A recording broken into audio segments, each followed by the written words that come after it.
Thanks for listening. This is White Ash Flies with Colin Mahoney, and tonight we're presenting episode 2 of Lincoln Letters, the selected letters of Abraham Lincoln. You can follow White Ash Flies on SoundCloud and on Twitter at Colin Mahoney15. And now for episode 2 of Lincoln Letters. To Nathan Sargent, Springfield, Illinois, June 23, 1859.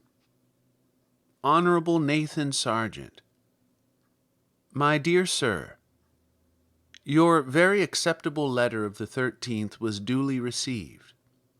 Of course, I would be pleased to see all the elements of opposition united for the approaching contest of 1860, but I confess I have not much hope of seeing it. You state a platform for such union in these words: opposition to the opening of the slave trade, and eternal hostility to the rotten democracy.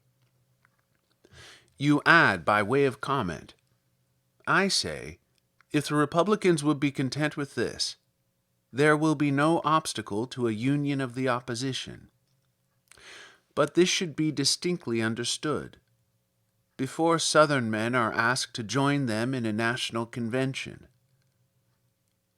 Well, I say such a platform, unanimously adopted by a national convention, with 2 of the best men living placed upon it as candidates, would probably carry Maryland, and would certainly not carry a single other state. It would gain nothing in the South, and lose everything in the North. Mr. Goggin has just been beaten in Virginia on just such a platform. Last year, the Republicans of Illinois cast 125,000 votes. On such a platform as yours, they cannot cast as many by 50,000. You could not help perceiving this, if you would but reflect that the Republican Party is utterly powerless everywhere, if it will by any means drive from it all those who came to it from the democracy for the sole object of preventing the spread and nationalization of slavery. Whenever this object is waived by the organization, they will drop the organization, and the organization itself will dissolve into thin air. Your platform proposes to allow the spread and nationalization of slavery to proceed without let or hindrance, save only that it shall not receive supplies directly from Africa. Surely you do not seriously believe the Republicans can come to any such terms. From the passage of the Nebraska bill up to date, the Southern opposition have constantly sought to gain an advantage over the rotten democracy by running ahead of them in extreme opposition to and vilification and misrepresentation of black Republicans. It will be a good deal if we fail to remember this in malice, as I hope we shall fail to remember it. But it is altogether too much to ask us to try to stand with them on the platform which has proved altogether insufficient to sustain them alone. If the rotten democracy shall be beaten in 1860, it has to be done by the North. No human invention can deprive them of the South. I do not deny that there are as good men in the South as the North, and I guess we will elect one of them if he will allow us to do so on Republican ground. I think there can be no other ground of union. For my single self, I would be willing to risk some Southern men without a platform, but I am satisfied that is not the case with the Republican Party generally. Yours very truly. To Schuyler Colfax, Springfield, Illinois, July 6, 1859. Honorable Schuyler Colfax, my dear sir, I much regret not seeing you while you were here among us. Before learning that you were to be at Jacksonville on the 4th, I had given my word to be at another place. Besides a strong desire to make your personal acquaintance, I was anxious to speak with you on politics, a little more fully than I can well do in a letter. My main object in such conversation would be to hedge against divisions in the Republican ranks generally, and particularly for the contest of 1860. The point of danger is the temptation in different localities to platform for something which will be popular just there, but which, nevertheless, will be a firebrand elsewhere, and especially in a national convention. As instances, the movement against foreigners in Massachusetts. In New Hampshire, to make obedience to the fugitive slave law punishable as a crime. In Ohio, to repeal the fugitive slave law, and squatter sovereignty in Kansas. In these things there is explosive matter enough to blow up half a dozen national conventions, if it gets into them. And what gets very rife outside of conventions is very likely to find its way into them. What is desirable, if possible, is that in every local convocation of Republicans, a point should be made to avoid everything that will distract Republicans elsewhere. Massachusetts Republicans should have looked beyond their noses, and then they could not have failed to see that tilting against foreigners would ruin us in the whole Northwest. New Hampshire and Ohio should forbear tilting against the fugitive slave law in such a way as utterly overwhelm us in Illinois with the charge of enmity to the Constitution itself. Kansas, in her confidence that she can be saved to freedom on squatter sovereignty, ought not to forget that to prevent the spread and nationalization of slavery is a national concern, and must be attended to by the nation. In a word, in every locality we should look beyond our noses, and at least say nothing on points where it is probable we shall disagree. I write this for your eye only, hoping, however, that if you see danger as I think I do, you will do what you can to avert it. Could not suggestions be made to the leading men in the state and congressional conventions, and so avoid, to some extent at least, these apples of discord? Yours very truly. To Samuel Galloway, Springfield, Illinois, July 28, 1859. Honorable Samuel Galloway, my dear Sir, your very complimentary, not to say flattering letter of the 23rd instant is received. Dr. Reynolds had induced me to expect you here, and I was disappointed not a little by your failure to come. And yet I fear you have formed an estimate of me which can scarcely be sustained on a personal acquaintance. Two things done by the Ohio Republican Convention, the repudiation of Judge Swan and the plank for a repeal of the fugitive slave law, I very much regretted. These two things are of a piece, and they are viewed by many good men, sincerely opposed to slavery, as a struggle against and in disregard of the Constitution itself. And it is the very thing that will greatly endanger our cause, if it not be kept out of our national convention. There is another thing our friends are doing which gives me some uneasiness. It is their leaning towards popular sovereignty. There are three substantial objections to this. First, no party can command respect which sustains this year what it opposed last. Secondly, Douglas, who is the most dangerous enemy of liberty, because the most insidious one, would have little support in the North, and by consequence no capital to trade on in the South. if it were not for our friends thus magnifying him and his humbug.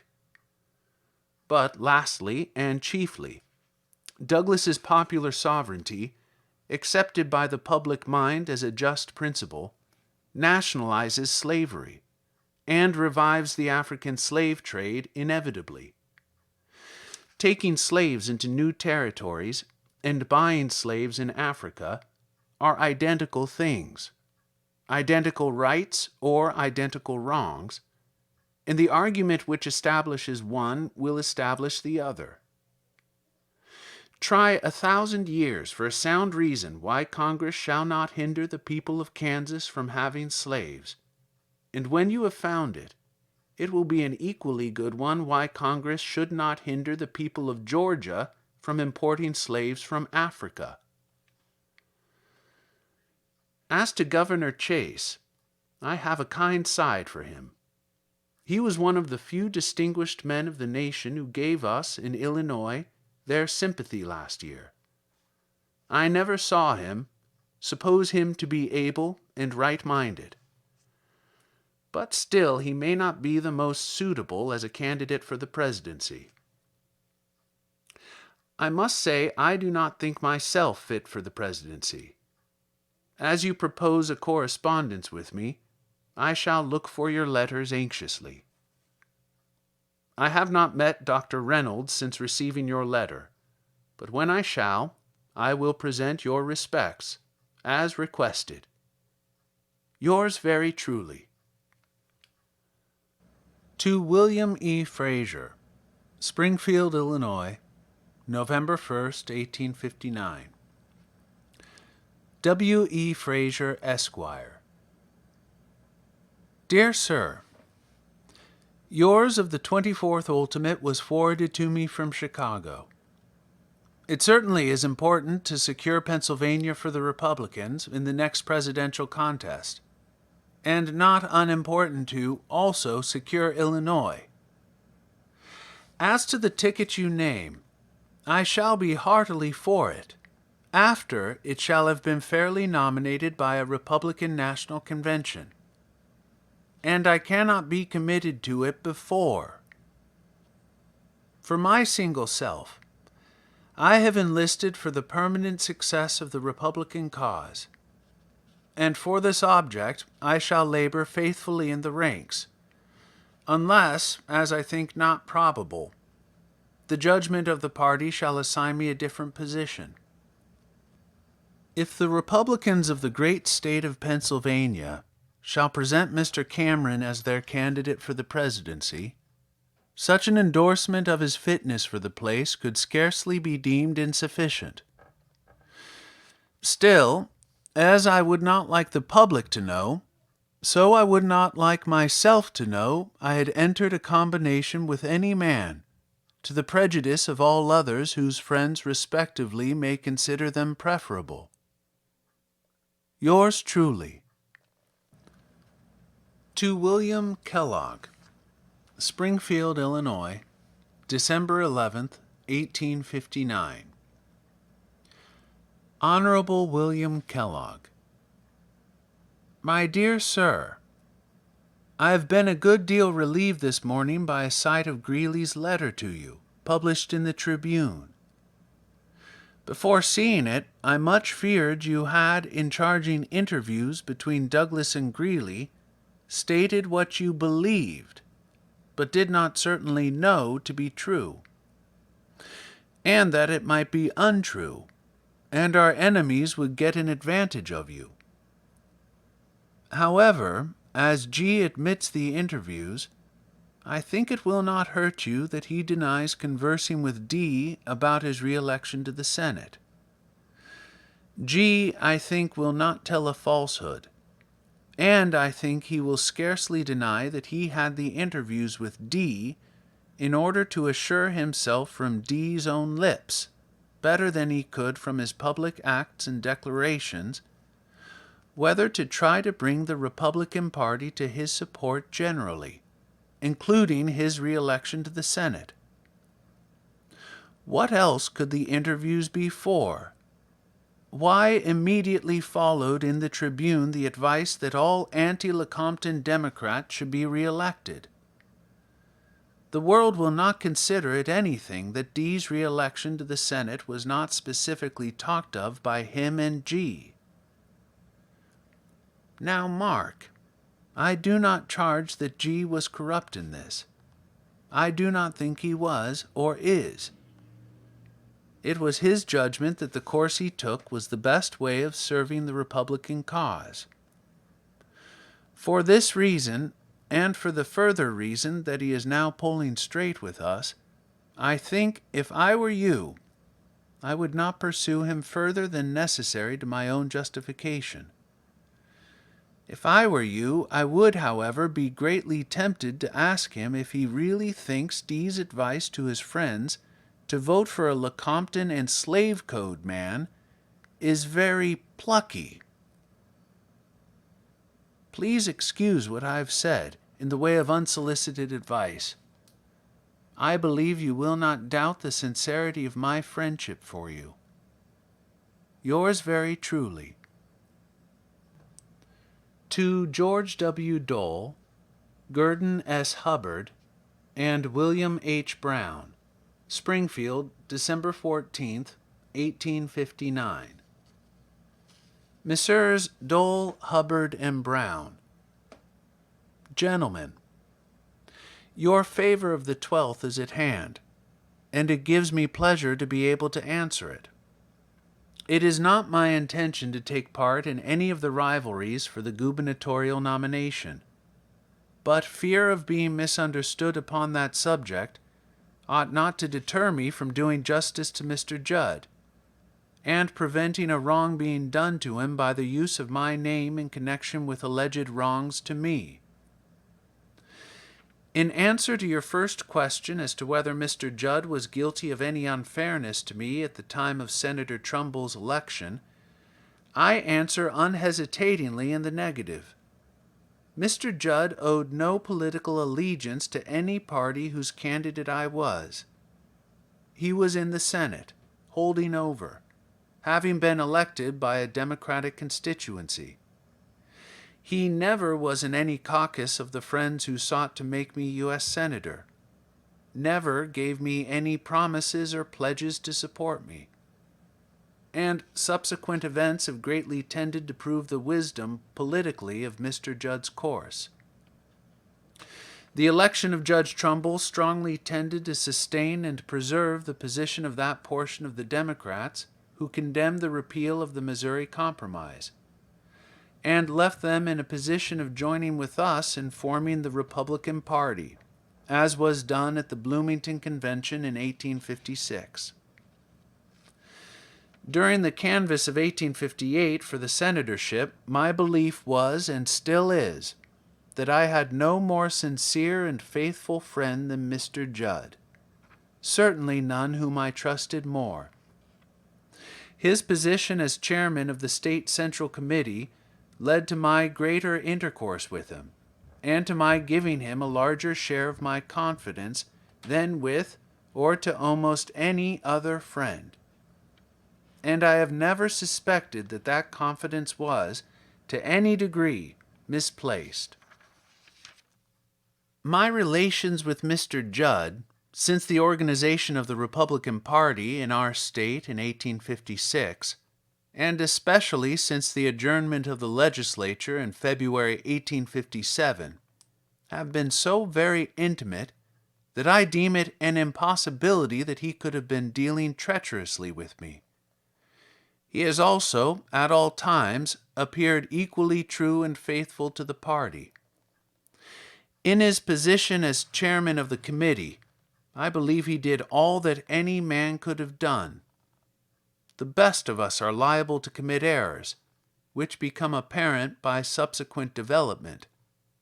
But I do not now know of any single error, even, committed by Mr. Judd, since he and I have acted together politically. I had occasionally heard these insinuations against Mr. Judd before the receipt of your letter, and in no instance have I hesitated to pronounce them wholly unjust, to the full extent of my knowledge and belief. I have been, and still am, very anxious to take no part between the many friends, all good and true, who are mentioned as candidates for a Republican gubernatorial nomination. But I cannot feel that my own honor is quite clear if I remain silent when I hear any one of them assailed about matters of which I believe I know more than his assailants. I take pleasure in adding that of all the avowed friends I had in the canvass of last year, I do not suspect any of having acted treacherously to me, or to our cause, and that there is not one of them in whose honesty, honor, and integrity I, today, have greater confidence than I have in those of Mr. Judd. I dislike to appear before the public in this matter, but you are at liberty to make such use of this letter as you may think justice requires. Yours very truly. You can use your discretion as to whether you make this public.